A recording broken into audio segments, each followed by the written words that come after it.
Hello, everyone, and welcome to tonight's episode of Two Butts, One Living Room.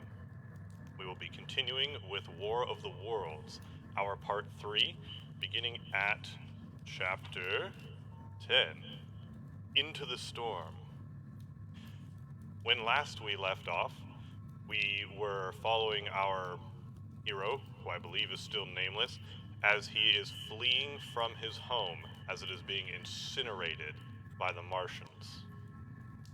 So, welcome. Thank you for stopping by. And now that it's time, let's find out just where this journey leads us tonight. Chapter 10 Into the Storm. Leatherhead is about 12 miles from Maybury Hill. The scent of hay was in the air through the lush meadows beyond Pireford, and the hedges on either side were sweet and gay with multitudes of dog roses. Oh no, Angie, it's echoing? Ugh.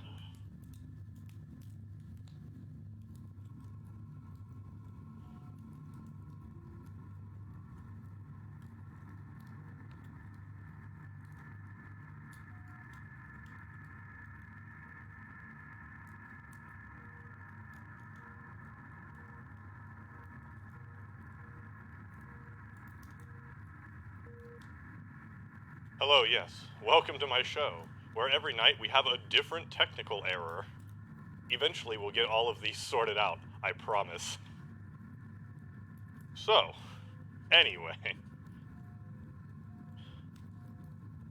Leatherhead is about 12 miles from Maybury Hill.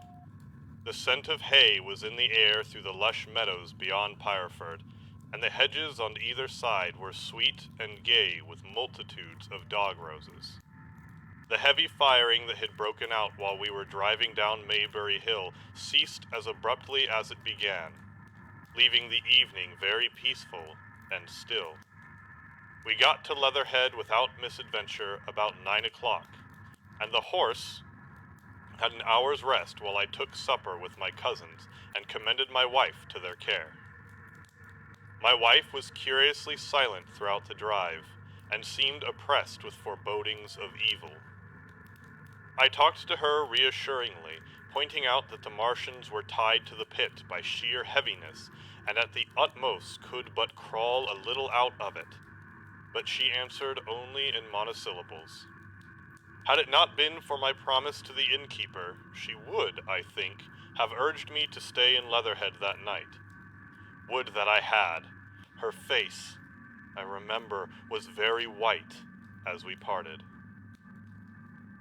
For my own part, I had been feverishly excited all day, something very like the war fever that occasionally runs through a civilized community had got into my blood, and in my heart I was not so very sorry that I had to return to Maybury that night. I was even afraid that the last fusillade I had heard might mean the extermination of our invaders from Mars. I can best express my state of mind by saying that I wanted to be in at the death. It was nearly 11 when I started to return.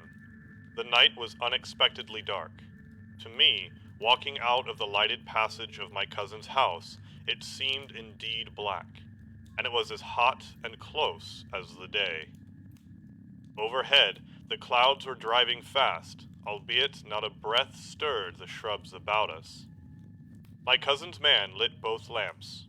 Happily, I knew the road intimately.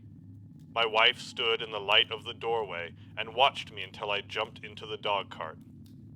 Then abruptly she turned and went in, leaving my cousins side by side, wishing me good hap. I was a little depressed at first with the contagion of my wife's fears, but very soon my thoughts reverted to the Martians. At that time I was absolutely in the dark as to the course of the evening's fighting. I did not know even the circumstances that had precipitated the conflict. As I came through Ockham, for that was the way I returned, and not through Send and Old Woking, I saw along the western horizon a blood-red glow, which as I drew nearer, crept slowly up into the sky. The driving clouds of the gathering thunderstorm mingled there with masses of black and red smoke. Ripley Street was deserted, and except for a lighted window or so, the village showed not a sign of life. But I narrowly escaped an accident at the corner of the road to Pireford, where a knot of people stood with their backs to me. They said nothing to me as I passed. I do not know what they knew of the things happening beyond the hill, nor do I know if the silent houses I passed on my way were sleeping securely, or deserted and empty, or harassed and watching against the terror of the night. From Ripley, until I came through Pireford, I was in the valley of the Wey, and the red glare was hidden from me. As I ascended the little hill beyond Pireford Church, the glare came into view again, and the trees about me shivered with the first intimation of the storm that was upon me. Then I heard midnight pealing out from Pireford Church behind me, and then came the silhouette of Maybury Hill, with its tree tops and roofs black and sharp against the red. Even as I beheld this, a lurid green glare lit the road about me and showed the distant woods towards Addlestone. I felt a tug at the reins. I saw that the driving clouds had been pierced, as it were, by a thread of green fire, suddenly lighting their confusion and falling into the field to my left. It was the third falling star. Close on its apparition, and blindingly violent by contrast, danced out the first lightning of the gathering storm, and the thunder burst like a rocket overhead. The horse took their bit between his teeth and bolted. A moderate incline runs towards the foot of Maybury Hill, and down this we clattered. Once the lightning had begun, it went on in as rapid a succession of flashes as I have ever seen. The thunderclaps, treading one on the heels of another, and with a strange crackling accompaniment, sounded more like the working of a gigantic electric machine than the usual detonating reverberations. The flickering light was blinding and confusing, and a thin hail smote gustily at my face as I drove down the slope. At first, I regarded little but the road before me, and then, abruptly, my attention was arrested by something that was moving rapidly down the opposite slope of Maybury Hill. At first, I took it for the wet roof of a house, but one flash following another showed it to be in swift, rolling movement. It was an elusive vision, a moment of bewildering darkness, and then, in a flash-like daylight, the red masses of the orphanage near the crest of the hill, the green tops of the pine trees, and the problematical object came out clear and sharp and bright. And this thing I saw, how can I describe it? A monstrous tripod, higher than many houses, striding over the young pine trees and smashing them aside in its career. A walking engine of glittering metal, striding now across the heather, articulate ropes of steel dangling from it, and the clattering tumult of its passage mingling with the riot of the thunder. A flash, and it came out vividly, heeling over one way with 2 feet in the air, to vanish and reappear almost instantly, as it seemed, with the next flash, 100 yards nearer. Can you imagine a milking stool tilted and bowled violently along the ground? That was the impression those instant flashes gave. But instead of a milking stool, imagine it a great body of machinery on a tripod stand. Then, suddenly the trees in the pine wood ahead of me were parted, as brittle reeds are parted by a man thrusting through them. They were snapped off and driven headlong, and a second huge tripod appeared, rushing, as it seemed, headlong towards me. And I was galloping hard to meet it. At the sight of the second monster, my nerve went altogether. Not stopping to look again, I wrenched the horse's head hard round to the right, and in another moment the dog-cart had heeled over upon the horse. The shafts smashed noisily, and I was flung sideways and fell heavily into a shallow pool of water. I crawled out almost immediately and crouched, my feet still in the water, under a clump of firs. The horse lay motionless. His neck was broken, poor brute. And by the lightning flashes, I saw the black bulk of the overturned dog cart and the silhouette of the wheel still spinning slowly. In another moment, the colossal mechanism went striding by me and passed uphill towards Pireford. Seen nearer, the thing was incredibly strange, for it was no mere insensate machine driving on its way. Machine it was, but a ringing metallic pace and long, flexible, glittering tentacles, one of which gripped a young pine tree, swinging and rattling about its strange body. It picked its road as it went striding along, and the brazen hood that surmounted it moved to and fro with the inevitable suggestion of a head looking about. Behind the main body was a huge mass of white metal like a gigantic fisherman's basket, and puffs of green smoke squirted out the joints of the limbs as the monster swept by me. And in an instant, it was gone. So much I saw then, all vaguely for the flickering of the lightning in blinding highlights and dense black shadows. As it passed, it set up an exultant, deafening howl that drowned the thunder. Alloo! Alloo! And in another minute, it was with its companion, half a mile away, stooping over something in the field. I have no doubt this thing in the field was the third of the 10 cylinders they had fired at us from Mars. For some minutes, I lay there in the rain and darkness watching, by the intermittent light, these monstrous beings of metal moving about in the distance over the hedge tops. A thin hail was now beginning, and as it came and went, their figures grew misty and then flashed into clearness again. Now and then came a gap in the lightning, and the night swallowed them up. I was soaked with hail above the puddled water below. It was some time before my blank astonishment would let me struggle up the bank to a drier position, or think at all of my imminent peril. Not far from me was a little one-room squatter's hut of wood, surrounded by a patch of potato garden. I struggled to my feet at last, and, crouching and making use of every chance of cover, I made a run for this. I hammered on the door, but I could not make the people hear, if there were any people inside. And after a time I desisted, and, availing myself of a ditch for the greater part of the way, succeeded in crawling, unobserved by these monstrous machines, into the pine woods toward Maybury. Under cover of this, I pushed on, wet and shivering now, towards my own house. I walked among the trees trying to find the footpath. It was very dark indeed in the wood, for the lightning was now becoming infrequent, and the hail, which was pouring down in a torrent, fell in columns through the gaps in the heavy foliage. If I had fully realized the meaning of the things I had seen, I should have immediately worked my way round through Byfleet to Street Cobham, and so gone back to rejoin my wife at Leatherhead. But that night, the strangeness of things about me and my physical wretchedness prevented me, for I was bruised, weary, wet to the skin, deafened, and blinded by the storm. I had a vague idea of going on to my own house, and that was as much motive as I had. I staggered through the trees, fell into a ditch and bruised my knees against a plank, and finally splashed out into the lane that ran down the College Arms.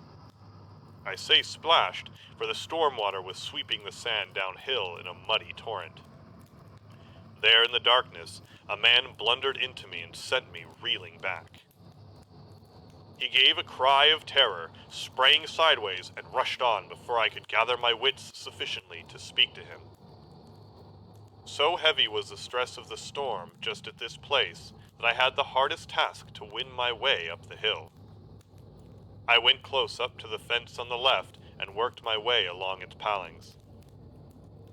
Near the top, I stumbled upon something soft and, by a flash of lightning, saw between my feet a heap of black broadcloth and a pair of boots. Before I could distinguish clearly how the man lay, the flicker of light had passed. I stood over him waiting for the next flash. When it came, I saw he was a sturdy man, cheaply but not shabbily dressed. His head was bent under his body, and he lay crumpled up close to the fence, as though he had been flung violently against it. Overcoming the repugnance natural to one who had never before touched a dead body, I stooped and turned him over to feel his heart. He was quite dead. Apparently, his neck had been broken. The lightning flashed for a third time, and his face leapt upon me. I sprang to my feet. It was the landlord of the Spotted Dog, whose conveyance I had taken. I stepped over him gingerly and pushed on up the hill. I made my way by the police station and the College Arms towards my own house. Nothing was burning on the hillside, though from the common there still came a red glare and a rolling tumult of ruddy smoke beating up against the drenching hail. So far as I could see by the flashes, the houses about me were mostly uninjured. By the College Arms, a dark heap lay in the road. Down the road towards Maybury Bridge, there were voices and the sound of feet, but I had not the courage to shout or to go to them. I let myself in with my latchkey, closed, locked, and bolted the door, staggering to the foot of the staircase, and sat down. My imagination was full of those striding metallic monsters, and of the dead body smashed against the fence. I crouched at the foot of the staircase with my back to the wall, shivering violently.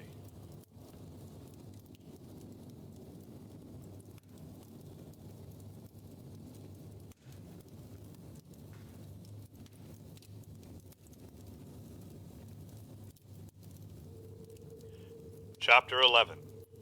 At the Window. I have already said that my storms of emotion have a trick of exhausting themselves. After a time, I discovered that I was cold and wet, and with little pools of water about me on the stair carpet, I got up almost mechanically, went into the dining room, and drank some whiskey, and then I was moved to change my clothes. After I had done that, I went upstairs to my study, but why I did so, I do not know. The window of my study looks over the trees and the railway towards the Horsehill Common. In the hurry of our departure, this window had been left open. The passage was dark, and, by contrast with the picture the window frame enclosed, the side of the room seemed impenetrably dark. I stopped short in the doorway. The thunderstorm had passed. The towers of the Oriental College and the pine trees about it had gone, and very far away, lit by a vivid red glare, the common about the sandpits was visible. Across the light, huge black shapes, grotesque and strange, moved busily to and fro. It seemed indeed as if the whole country in that direction was on fire, a broad hillside set with minute tongues of flame, swaying and writhing with the gusts of dying storm, and throwing a red reflection upon the cloud scud above. Every now and then, a haze of smoke from some nearer conflagration drove across the window and hid the Martian shapes. I could not see what they were doing, nor the clear form of them, nor recognize the black objects they were busied upon. Neither could I see the nearer fire, though the reflections of it danced on the wall and ceiling of the study. A sharp, resinous tang of burning was in the air. I closed the door noiselessly and crept towards the window. As I did so, the view opened out until, on the one hand, it reached to the houses about Woking Station, and on the other, to the charred and blackened pine woods of Byfleet.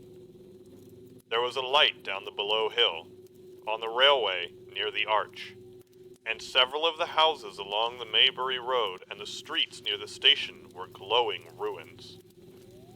The light upon the railway puzzled me at first. There was a black heap and a vivid glare, and to the right of that a row of yellow oblongs. Then I perceived this was a wrecked train, the forepart smashed and on fire, the hinder carriages still upon the rails. Between these three main centers of light, the houses, the train, and the burning country towards Chobam, stretched irregular patches of dark country, broken here and there by intervals of dimly glowing and smoking ground. It was the strangest spectacle, that black expanse set with fire. It reminded me, more than anything else, of the potteries at night. At first, I could distinguish no people at all, though I peered intently for them. Later, I saw against the light of Woking Station a number of black figures hurrying one after the other across the line. And this was the little world in which I had been living securely for years, this fiery chaos.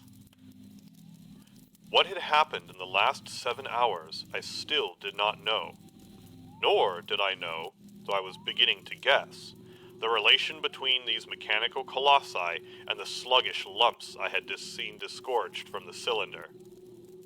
With a queer feeling of impersonal interest, I turned my desk chair to the window, sat down, and stared at the blackened country, and particularly at the three gigantic black things that were going to and fro in the glare about the sandpits.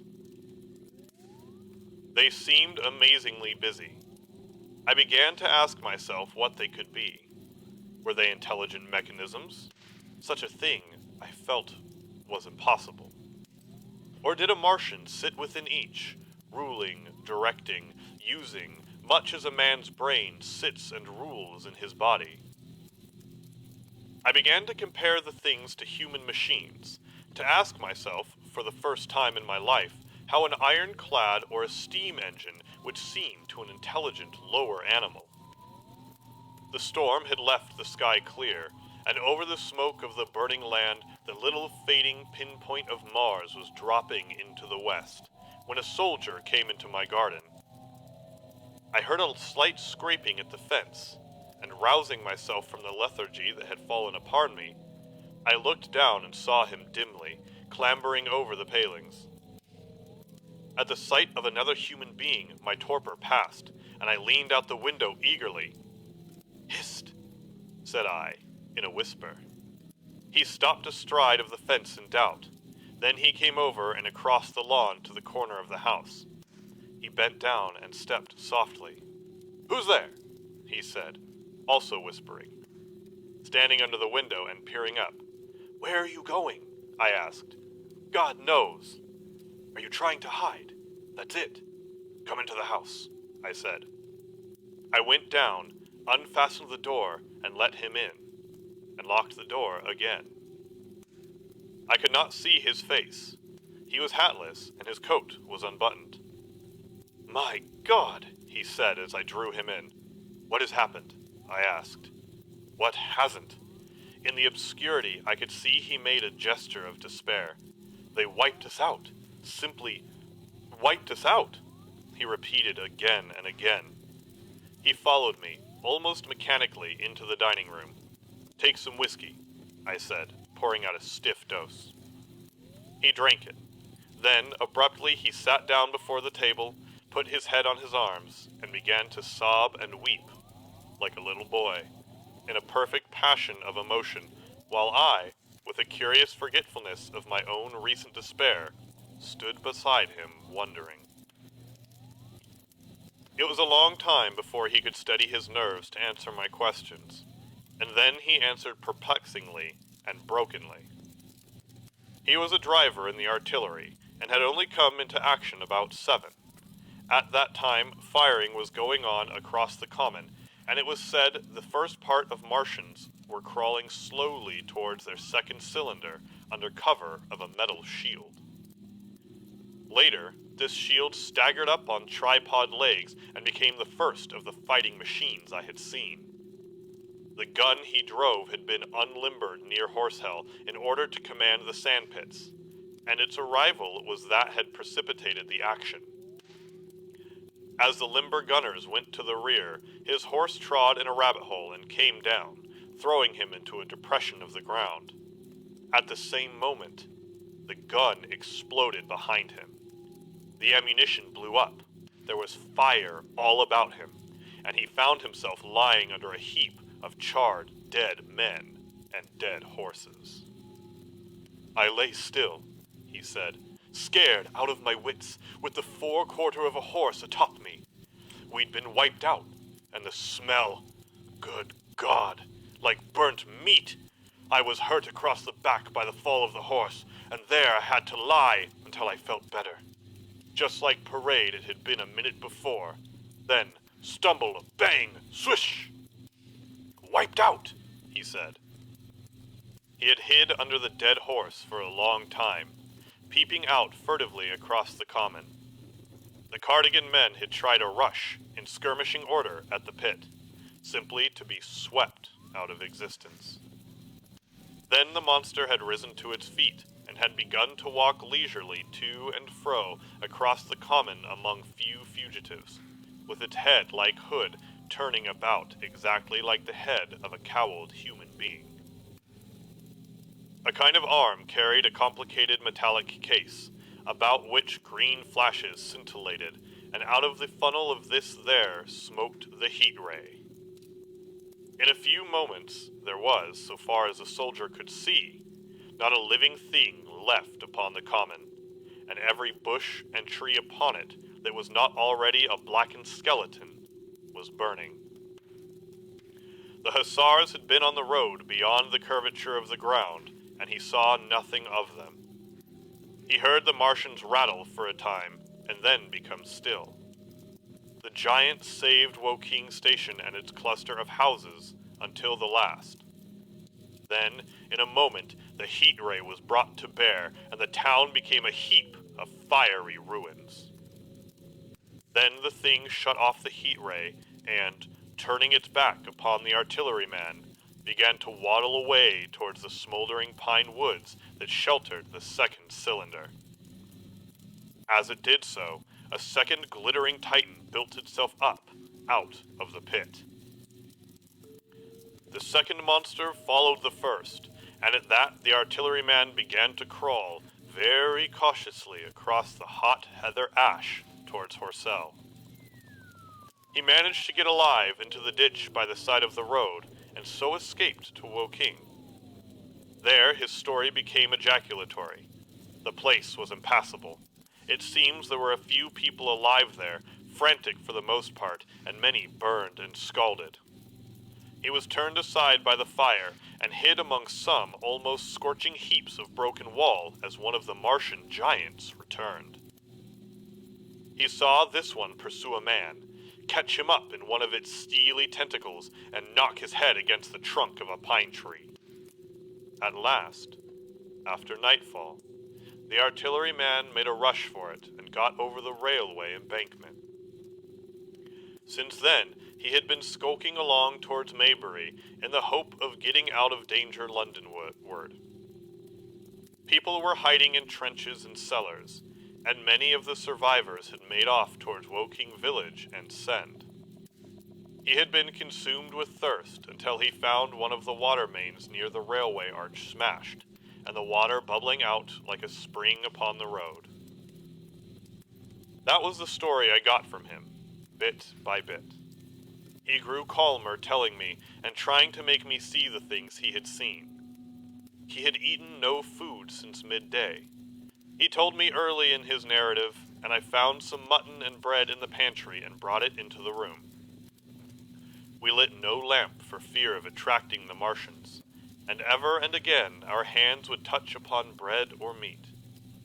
As he talked, things about us came darkly out of the darkness, and the trampled bushes and broken rose trees outside the window grew distinct. It would seem that a number of men or animals had rushed across the lawn. I began to see his face, blackened and haggard, as no doubt mine was also. When we had finished eating, we went softly upstairs to my study, and I looked out again of the open window. In one night the valley had become a valley of ashes. The fires had dwindled now. Where flames had been, there were now streamers of smoke. but the countless ruins of shattered and gutted houses and blasted and blackened trees that the night had hidden stood out now gaunt and terrible in the pitiless light of dawn. Yet here and there some objects had had the luck to escape. A white railway signal here, the end of a greenhouse there, white and fresh amid the wreckage. Never before in the history of warfare had destruction been so indiscriminate, and so universal. And shining with the growing light of the east, 3 of the metallic giants stood about the pit, their cowls rotating as though they were surveying the desolation they had made. It seemed to me that the pit had been enlarged, and ever and again puffs of vivid green vapor streamed up and out of it towards the brightening dawn. Streamed up, whirled, broke, and vanished. Beyond were the pillars of fire about Chobam. They became pillars of bloodshot smoke at the first touch of day.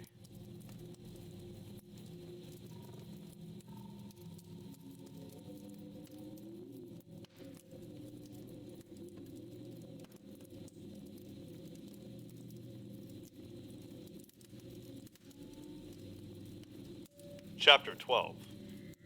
What I saw of the destruction of Weybridge and Shepperton. As the dawn grew brighter, we withdrew from the window from which we had watched the Martians and went very quietly downstairs. The artilleryman agreed with me that the house was no place to stay in.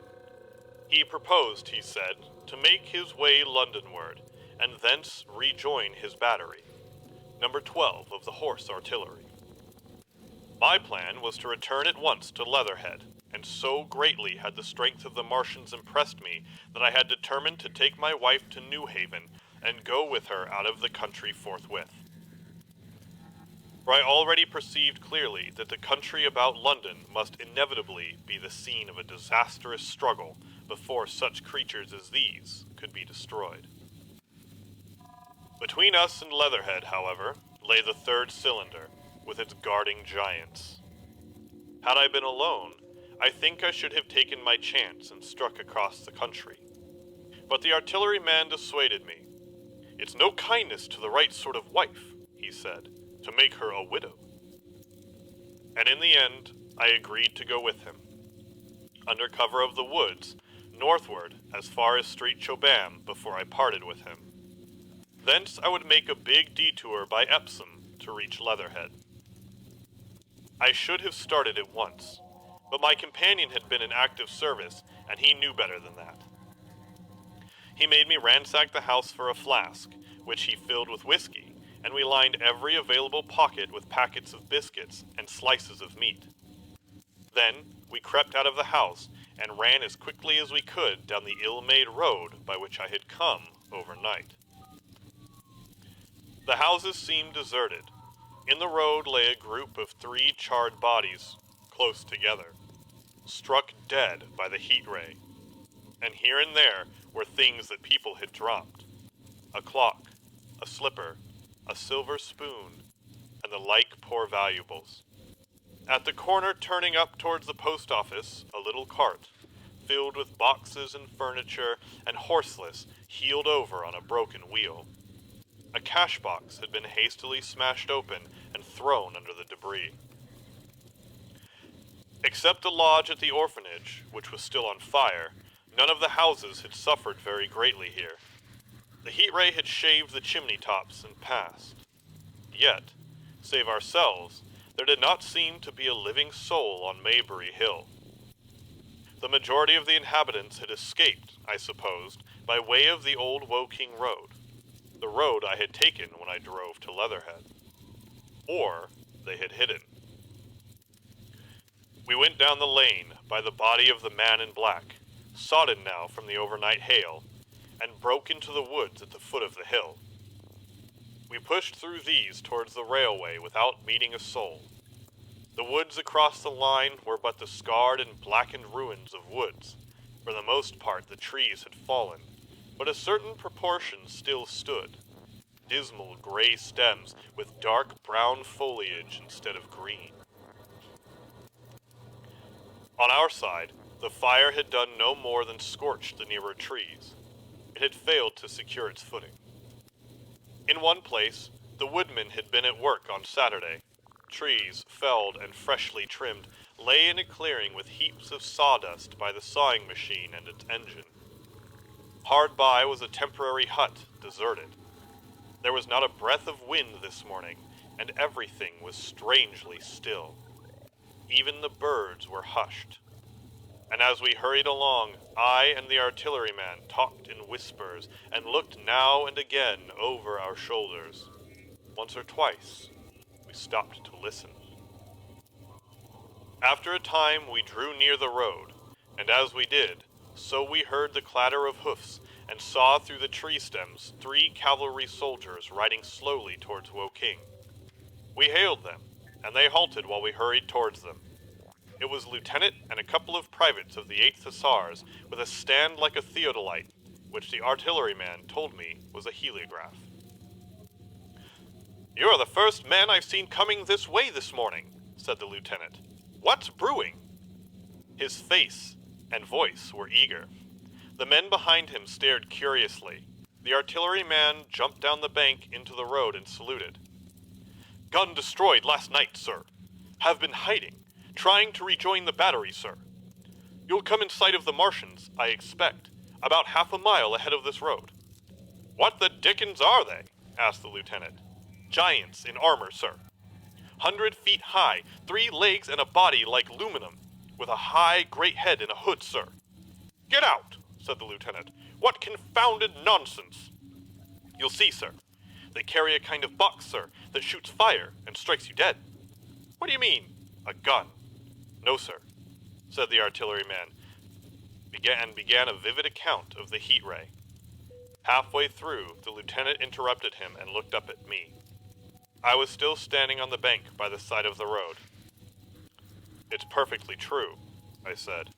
"Well," said the lieutenant, "I suppose it's my business to see it too. Look here," to the artilleryman. "We're detailed here cleaning people out of their houses. You'd better go along and report yourself to Brigadier General Marvin, and tell him all you know. He's at Weybridge. Know the way?" "I do," I said, and he turned his horse southward again. "Half a mile, you say?" "At most," I answered, and pointed over the treetops southward. He thanked me and rode on, and we saw them no more. Farther along, we came upon a group of 3 women and 2 children in the road, busy clearing out a laborer's cottage. They had got hold of a little hand truck and were piloting with unclean-looking bundles and shabby furniture. They were all too assiduously engaged to talk to us as we passed. By Byfleet Station, we emerged from the pine trees and found the country calm and peaceful under the morning sunlight. We were far beyond the range of the heat ray there, and it had not been for the silent desertion of some of the houses, the stirring movement of packing in others, and the knot of soldiers standing on the bridge over the railway and staring down the lines of Woking, the day would have seemed very like any other Sunday. Several farm wagons and carts were moving creakily along the road to Addleston, and suddenly through the gate of a field we saw, across a stretch of flat meadow, 6 12-pounders standing neatly at equal distances, pointing towards Woking. The gunners stood by the guns waiting, and the ammunition wagons were at a business-like distance. The men stood almost as if under inspection. "That's good," said I. "They will get one fair shot at any rate." The artilleryman hesitated at the gate. "I shall go on," he said. Farther on towards Weybridge, just over the bridge, there were a number of men in white fatigue jackets throwing up a long rampart, and more guns behind. "It's bows and arrows against the lightning anyhow," said the artilleryman. "They haven't seen that fire beam yet." The officers, who were not actively engaged, stood and stared over the treetops southwestward, and the men digging would stop every now and again to stare in the same direction. Byfleet was in a tumult. People packing and a score of hussars, some of them dismounted, some on horseback, were hunting them about. 3 or 4 black government wagons with crosses in white circles and an old omnibus, among other vehicles, were being loaded in the village street. There were scores of people, most of them sufficiently sabbatical to have assumed their best clothes. The soldiers were having the greatest difficulty in making them realize the gravity of their position. We saw one shriveled old fellow with a huge box and a score or more of flower pots containing orchids angrily expostulating with the corporal who would leave them behind. I stopped and gripped his arm. "Do you know what's over there?" I said, pointing at the pine tops that hid the Martians. "Eh?" he said, turning. "I was explaining these as valuable." "Death," I shouted. "Death is coming. Death." And leaving him to digest that if he could, I hurried on after the artilleryman. At the corner, I looked back. The soldier had left him, and he was still standing by his box with the pots of orchids on the lid of it, and staring vaguely over the trees. No one in Weybridge could tell us where the headquarters were established. The whole place was in such confusion as I had never seen any town before. Carts, carriages everywhere, the most astonishing miscellany of conveyances and horseflesh. The respectable inhabitants of the place, men in golf and boating costumes, wives prettily dressed, were packing, riverside loafers energetically helping, children excited, and, for the most part, highly delighted at this astonishing variation of their Sunday experiences. In the midst of it all, the worthy Vicar was very pluckily holding an early celebration, and his bell was jangling out above the excitement. I and the artilleryman, seated on the step of the drinking fountain, made a very passable meal upon what we had brought with us.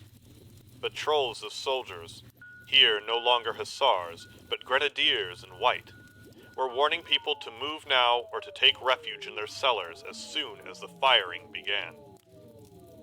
We saw as we crossed the railway bridge that a growing crowd of people had assembled in and about the railway station, and the swarming platform was piled with boxes and packages. The ordinary traffic had been stopped, I believe, in order to allow the passage of troops and guns to Chertsey. I have heard since that a savage struggle occurred for places in the special trains that were put on at a later hour. We remained at Weybridge until midday, and at that hour we found ourselves at the place near Shepperton Lock, where the Wey and Thames join. Part of the time we spent helping 2 old women to pack a little cart. The Wey has a treble mouth, and at this point boats are to be hired, and there was a ferry across the river. On the Shepperton side was an inn with a lawn, and beyond that the tower of Shepperton Church. It had been replaced by a spire, rose above the trees. Here we found an excited and noisy crowd of fugitives. As yet the flight had not grown to a panic, but there were already far more people than all the boats going to and fro could enable to cross. People came panting along under heavy burdens. One husband and wife were even carrying a small outhouse door between them, with some of their household goods piled thereon. One man told us he meant to try to get away from Shepperton Station. There was a lot of shouting, and one man was even jesting. The idea people seemed to have here was that the Martians were simply formidable human beings who might attack and sack the town, to be certainly destroyed in the end. Every now and then, people would glance nervously across the way, at the meadows towards Chertsey, but everything over there was still. Across the Thames, except just where the boats landed, everything was quiet, in vivid contrast with the Surrey side. The people who landed there from the boats were tramping off down the lane. The big ferry boat had just made a journey. 3 or 4 soldiers stood on the lawn of the inn, staring and jesting at the fugitives without offering to help. The inn was closed, as it was now within prohibited hours. "What's that?" cried a boatman, and "Shut up, you fool," said a man near me to a yelping dog. Then the sound came again, this time from the direction of Chertsey, a muffled thud, and the sound of a gun. The fighting was beginning. Almost immediately, unseen batteries across the river to our right, unseen because of the trees, took up the chorus, firing heavily one after the other. A woman screamed. Everyone stood arrested by the sudden stir of battle, near us and yet invisible to us. Nothing was to be seen save flat meadows, cows feeding unconcernedly for the most part, and silvery pollard windows motionless in the warm sunlight. "The soldiers'll stop them," said a woman beside me, doubtfully. A haziness rose over the treetops. Then, suddenly, we saw a rush of smoke far up the river, a puff of smoke that jerked up into the air and hung, and forthwith the ground heaved underfoot, and a heavy explosion shook the air, smashing 2 or 3 windows in the houses near, and leaving us astonished. "Here they are!" shouted a man in a blue jersey. "Yonder! Do you see 'em? Yonder!" Quickly, one after the other, 1, 2, 3, 4 of the armored Martians appeared, far away over the little trees, across the flat meadows that stretched toward Chertsey, and striding hurriedly towards the river. Little coward figures they seemed at first, going with a rolling motion and as fast as flying birds. Then, advancing obliquely towards us, came a fifth. Their armored bodies glittered in the sun as they swept swiftly forward upon the guns, growing rapidly larger as they drew nearer. One on the extreme left, the remotest, that is, flourished a huge case high in the air, and the ghostly, terrible heat ray I had already seen on Friday night smoked towards Chertsey and struck the town. At sight of these strange, swift, and terrible creatures, the crowd near the water's edge seemed to me to be for a moment horror-struck. There was no screaming or shouting, but a silence. Then a hoarse murmur and a movement of feet, a splashing from the water.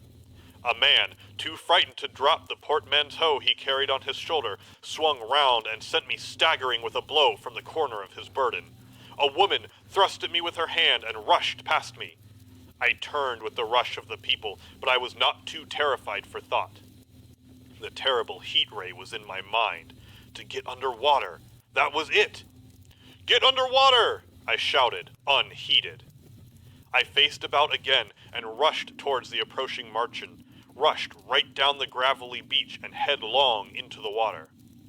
Others did the same.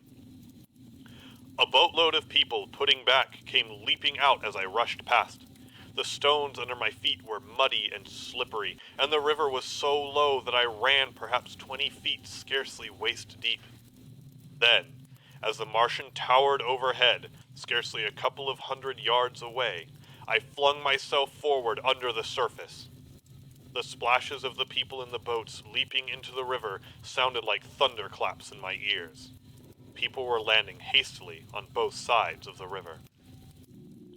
But the Martian machine took no more notice for the moment of the people running this way and that than a man would of the confusion of ants in a nest against which his foot is kicked. When, half suffocated, I raised my head above the water, the Martian's hood pointed at the batteries that were still firing across the river, and as it advanced, it swung loose what must have been the generator of the heat ray. In another moment, it was on the bank, and in a stride wading halfway across. The knees of its foremost legs bent at the farther bank, and in another moment it had raised itself to its full height again, close to the village of Shepperton. Forthwith, the 6 guns which, unknown to anyone on the right bank, had been hidden behind the outskirts of that village, fired simultaneously. The sudden near concussion, the last close upon the first, made my heart jump. The monster was already raising the case, generating the heat ray as the first shell burst 6 yards above the hood. I gave a cry of astonishment. I saw and thought nothing of the other 4 Martian monsters. My attention was riveted upon the nearer incident.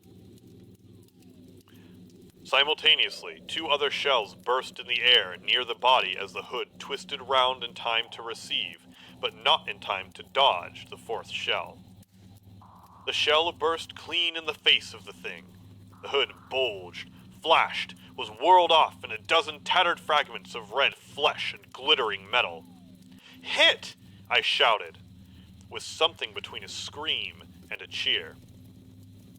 The decapitated colossus reeled like a drunken giant, but it did not fall over. It recovered its balance by a miracle and, no longer heeding its steps with the camera that fired the heat ray now rigidly upheld, it reeled swiftly upon Shepperton. The living intelligence, the Martian within the hood, was slain and splashed to the 4 winds of heaven, and the thing was now but a mere intricate device of metal whirling to destruction. It drove along in a straight line, incapable of guidance. It struck the tower of Shepperton Church, smashing it down as the impact of a battering ram might have done, swerved aside, blundered on, and collapsed with tremendous force into the river out of my sight. A violent explosion shook the air, and a spout of water, steam, mud, and shattered metal shot up far into the sky. As the camera of the heat ray hit the water, the latter had immediately flashed into steam. In another moment, a huge wave, like a muddy tidal, bore but almost scaldingly hot, came sweeping round the bend upstream. I saw people struggling shorewards, and heard their screaming and shouting faintly above the seething and roar of the Martian's collapse. For a moment, I heeded nothing of the heat, forgot the patent need for self-preservation. I splashed through the tumultuous water, pushing aside a man in black to do so, until I could see round the bend. Half a dozen deserted boats pitched aimlessly upon the confusion of the waves. The fallen Martian came into sight downstream, lying across the river, and for the most part, submerged. Thick clouds of steam were pouring off the wreckage, and though the tumultuously whirling wisps I could see intermittently and vaguely, the gigantic limbs churning the water and flinging a splash and spray of mud and froth into the air. The tentacles swayed and struck like living arms and, save for the helpless purposelessness of those movements, it was as if some wounded thing were struggling for its life amid the waves. Enormous quantities of a ruddy brown fluid were spurting up in noisy jets out of the machine. My attention was diverted from this death flurry by a furious yelling, like that of the thing called a siren in our manufacturing towns. A man, knee-deep near the towering path, shouted inaudibly to me and pointed. Looking back, I saw the other Martians advancing with gigantic strides down the riverbank from the direction of Chertsey. The Shepperton guns spoke, this time, unavailingly. At that I ducked at once under the water, and, holding my breath until movement was an agony, blundered painfully ahead under the surface as long as I could. The water was in tumult about me, and rapidly growing hotter. When for a moment I raised my head to take breath and throw the hair and water from my eyes, the steam was rising in a whirling white fog that at first hid the Martians altogether. The noise was deafening, and then I saw them dimly, colossal figures of gray, magnified by the mist. They had passed me, and 2 were stooping over the frothing, tumultuous ruin of their comrade. The 3rd and 4th stood beside him in the water, one perhaps 200 yards from me, the other towards Lollaham. The generators of the heat rays waved high, and the hissing beams smote down this way and that. The air was full of sound, a deafening and confusing conflict of noises, the clangorous din of the Martians, the crash of falling houses, the thud of trees, fences, sheds flashing into flame, and the crackling and roaring of fire. Dense black smoke was leaping up to mingle with the steam from the river, and as the heat ray went to and fro over Weybridge, its impact was marked by flashes of incandescent white that gave place at once to a smoky dance of lurid flames. The nearer houses still stood intact, awaiting their fate, shadowy, faint, and pallid in the stream, with the fire behind them going to and fro. For a moment, perhaps, I stood there, breast high in the almost boiling water, dumbfounded at my position, hopeless of escape. Through the reek, I could see the people who had been with me in the river scrambling out of the water through the reeds like little frogs hurrying from grasp from the advance of a man, or running to and fro in utter dismay on the towing path. Then, suddenly, the white flashes of the heat ray came leaping towards me. The houses caved in as they dissolved at its touch and darted out flames. The trees changed to fire with a roar. The ray flickered up and down the towing path, licking off the people who ran this way and that, and came down to the water's edge, not 50 yards from where I stood. It swept across the river to Shepperton, and the water in its track rose in a boiling wheel crested with steam. I turned shoreward. In another moment, the huge wave, well nigh at the boiling point, had rushed upon me. I screamed aloud and scalded, half-blinded, agonized. I staggered through the leaping, hissing water towards the shore. Had my foot stumbled, it would have been the end. I fell helplessly in full sight of the Martians upon the broad, bare, gravelly pit that runs down the Mark angle of the Wey and Thames. I expected nothing but death. I have a dim memory of the foot of a Martian coming down within a score of yards of my head, driving straight into the loose gravel, whirling it this way and that, and lifting again. Of a long suspense, and then of the four carrying the debris of their comrade between them, now clear and then presently faint through a veil of smoke, receding intermittently, as it seemed to me, across a vast space of river and meadow. And then, very slowly, I realized that by a miracle, I had escaped. And that is all the tale for tonight. So, tomorrow, same time, same place, join us for part 4 of War of the Worlds, beginning at chapter 13, How I Fell In with the Curate. And we will work on concluding this tale on the next episode of 2 Butts, 1 Living Room. Thanks for stopping by, and we'll see you tomorrow night.